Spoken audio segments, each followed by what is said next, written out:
Hello guys, आज अपन जानेंगे संयुक्त राष्ट्र संगठन के बारे में, जिसकी स्थापना 24 अक्टूबर 1945 को द्वितीय विश्व युद्ध के बाद की गई थी। इसका मुख्य उद्देश्य अंतर्राष्ट्रीय सहयोग को बढ़ावा देना और विभिन्न वैश्विक समस्याओं का समाधान करना। इसकी स्थापना का समय 51 देशों द्वारा हस्ताक्षर किए गए थे। एक देश ने हस्ताक्षर नहीं किए थे। इसका नाम है पोलैंड। 193 देश इसमें शामिल थे। इसका मुख्यालय न्यूयॉर्क यूएसए में है। इसके प्रमुख उद्देश्य इस प्रकार है। पहला उद्देश्य विश्व शांति बनाए रखना और युद्धों को रोकना, मानवाधिकारों की रक्षा करना और न्याय को बढ़ावा देना, अंतर्राष्ट्रीय सहयोग को मजबूत करना और विकासशील देशों की सहायता करना, जलवायु परिवर्तन, गरीबी, शिक्षा और स्वास्थ्य से संबंधित समस्याओं को हल करना, कई सारे नियम को लागू करना इसका मुख्य कार्य होता है। इसमें कई देशों के विभिन्न आकाशशील शामिल किया गया है। संयुक्त राष्ट्र के प्रमुख अंग, जो पहला अंग है महासभा जनरल असेंबली। इसमें 193 देशों का प्रतिनिधित्व होता है। प्रत्येक देश को एक वोट मिलता है। यह वैश्विक नीतियों और बजट पर निर्णय लेती है। इसमें दूसरा अंग होता है सुरक्षा परिषद।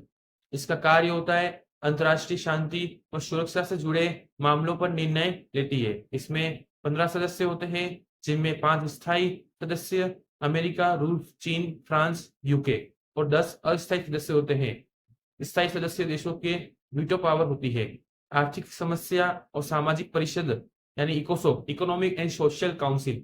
इसका अर्थ है आर्थिक, सामाजिक और मानवाधिकार से जुड़े मुद्दों पर काम करना। इसमें कई सारे विभिन्न यूएन एजेंसियों, डब्ल्यूएचओ, यूनेस्को, यूनिसेफ आदि के कार्य भी इसके अंदर शामिल होते हैं। इन सबका हेड इसी को कहते हैं। अंतर्राष्ट्रीय न्यायालय, इंटरनेशनल कोर्ट ऑफ जस्टिस। इसका मुख्यालय द हेग, नीदरलैंड में है। इसमें कई सारे जजों को शामिल किया जाता है। देश के बीच कानूनी विवादों को हल करना, उनके बीच में कार्रवाई को निलंबित करना या युद्ध विराम के कार्य को आगे अग्रसर करना। इसका 5वां अंग है सचिवालय। ये यूएनओ के प्रशासनिक कार्य को संभालता है। इसका प्रमुख अधिकारी संयुक्त राष्ट्र महासचिव, यूएन सेक्रेटरी जनरल होता है।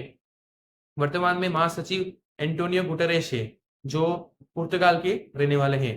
छठा अंग है ट्रस्टीशिप काउंसिल। इसका अर्थ होता है देश के विभिन्न उद्देश्य औपनिवेशिक क्षेत्रों को स्वतंत्रता दिलाना।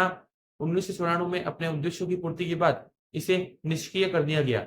इसमें कई सारे कार्य जैसे डब्ल्यूएचओ, वैश्विक स्वास्थ्य संबंधित कार्य करना, यूनेस्को, संयुक्त राष्ट्र शैक्षिक, वैज्ञानिक और सांस्कृतिक संगठन, जिसका बढ़ावा है शिक्षा को विरासत में लाना, यूनिसेफ, संयुक्त राष्ट्र बाल कोष, बच्चों के स्वास्थ्य और शिक्षा के लिए कार्य करता है। इसमें कई सारे देशों का भी शामिल है। आईएमएफ, अंतर्राष्ट्रीय मुद्रा कोष, वैश्विक वित्तीय स्थिरता बनाए रखने में मदद करता है और कई सारे गुणधर्म को भी अपने साथ लेकर चलता है। 5वां है डब्ल्यूटीओ, विश्व व्यापार संगठन, अंतर्राष्ट्रीय व्यापारिक को नियंत्रित करना इसका कार्य है। 6ठा है एफएओ, खाद्य और कृषि संगठन, खाद्य सुरक्षा और कृषि विकास से संबंधित कार्य करता है। ज्ञान की पूर्ति को आधारित करने को भी इसमें शामिल किया गया है। अगर आपको ये कंटेंट अच्छा लगा हो तो चैनल को लाइक, शेयर एंड कमेंट करना ना भूले। Thank you.